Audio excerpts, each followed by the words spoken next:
आइए बड़े गुरुजी के साथ बड़ी बातें कर लेते हैं थोड़ी सी, ठीक है। वैकेंसीज आपको पता ही होगा कि कितनी आई हैं, 20,000 वैकेंसीज आई हैं इस पोस्ट के लिए, जो भी हमारे इस पोस्ट के लिए नहीं कह रहा हूँ मैं, टोटल कैलकुलेटेड वैकेंसीज 20,000।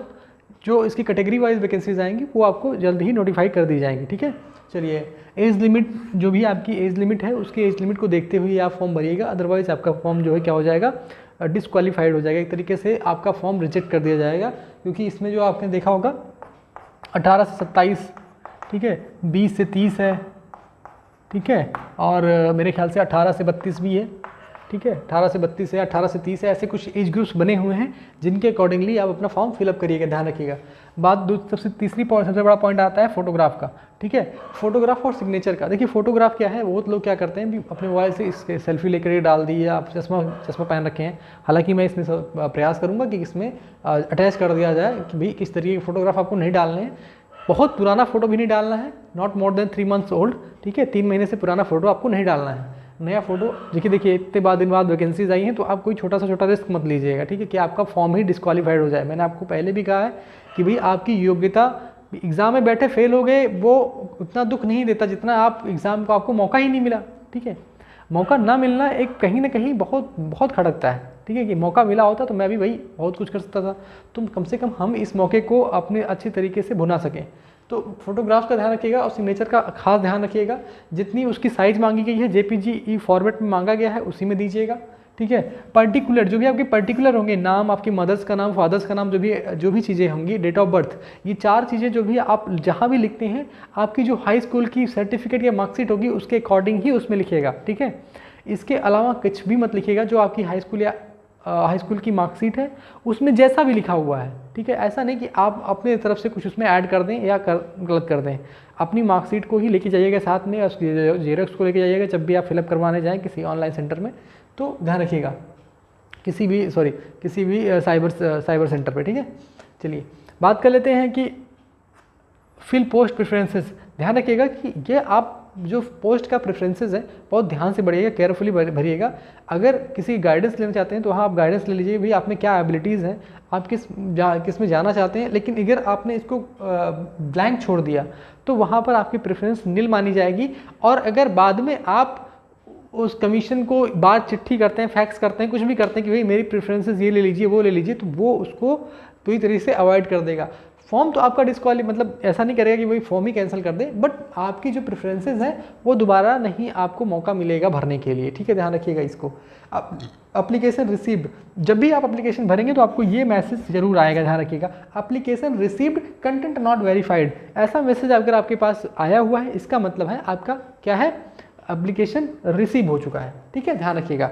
और दूसरी चीज़, आपका जो मेल आईडी आप डालिएगा ना, मेल आईडी, बहुत लोग क्या करते हैं, जो साइबर जो आपकी ये कैफ़े, जो साइबर कैफ़े वाले होते हैं, वो क्या करते हैं, वो क्या जो है आपके जो मेल आईडी वो अपना ही डाल देते हैं। ऐसा कभी मत करवाइएगा, आप अपना मेल आईडी डालिए, अपना पासवर्ड याद रखिएगा। नहीं याद है, नहीं आपके पास है, आप 2 मिनट लगते हैं, आप मेल पे जा करके जनरेट कर लीजिए। एवरीवन हैविंग ए स्मार्टफोन्स, आप अपना खुद बना सकते हैं mail ID.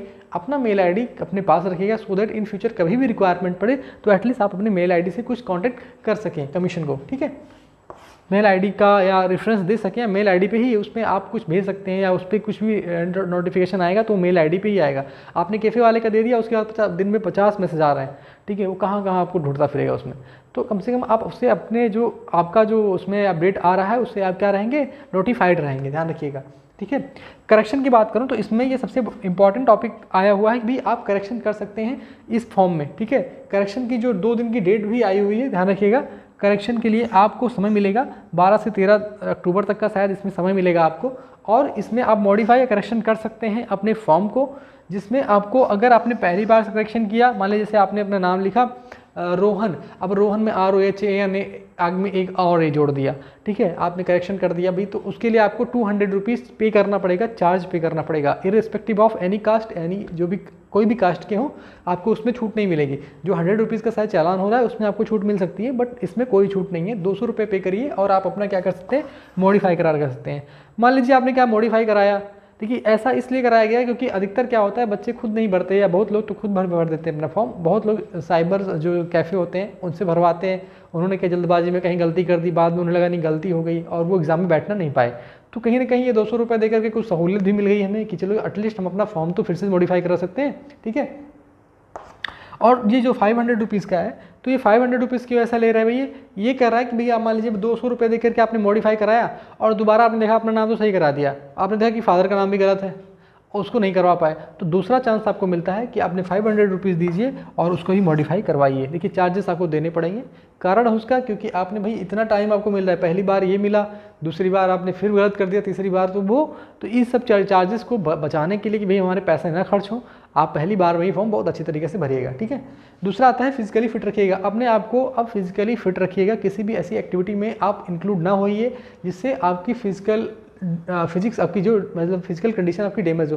Fast food avoid करिए, ठीक है। अपना थोड़ा सा हेल्थ पे ध्यान दीजिए, सुबह वॉक पे जाइए, योगा करिए, ठीक है, क्योंकि इसमें क्या है कि फिजिकल स्टैंडर्ड भी आपका देखा जाएगा। बहुत हाई स्टैंडर्ड नहीं देखा जाता है, कोई आप इसमें फौज की भर्ती में नहीं जा रहे हैं या किसी आर्मी में भर्ती में नहीं जा रहे, उतना उस लेवल का नहीं होता है, नॉर्मल लेवल का होता है। उसमें भी आपको 2 चांस मिलते हैं, एक टेम्परेरी होता है, ठीक है, एक टेम्परेरी भी होता है और एक परमानेंट होता है। अगर आपने मान लीजिए परमानेंट अनफिट हो गए, क्या हो गए, परमानेंट अनफिट हो गए, तो आपको वो मेडिकल जो उस कंसर्न डिपार्टमेंट का मेडिकल जो वहाँ पर है वो आपको तुरंत अनफिट कर देगा। परमानेंट अगर अनफिट कर दिया उसने तो आप फिर ये ख़त्म, सारा मसला ही ख़त्म हो जाएगा, फिर आप कितनी पढ़ाई करिए सब कुछ ख़त्म है वहीं पर।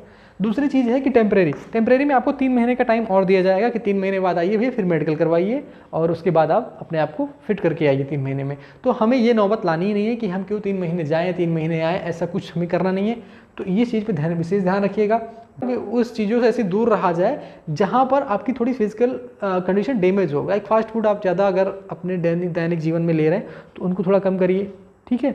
आप देख रहे हैं कि भाई हम अपना जो हमारा खाने का जो सिस्टम है वो थोड़ा बिगड़ा हुआ है, उसको थोड़ा ठीक कर लीजिए। तो इस सब चीज़ों को थोड़ा ध्यान रखिएगा, ठीक है। बाकी ये जो पॉइंट्स थे मेरे हिसाब से थोड़ा आपके लिए इंपॉर्टेंट पॉइंट थे, बड़ी बातें थी।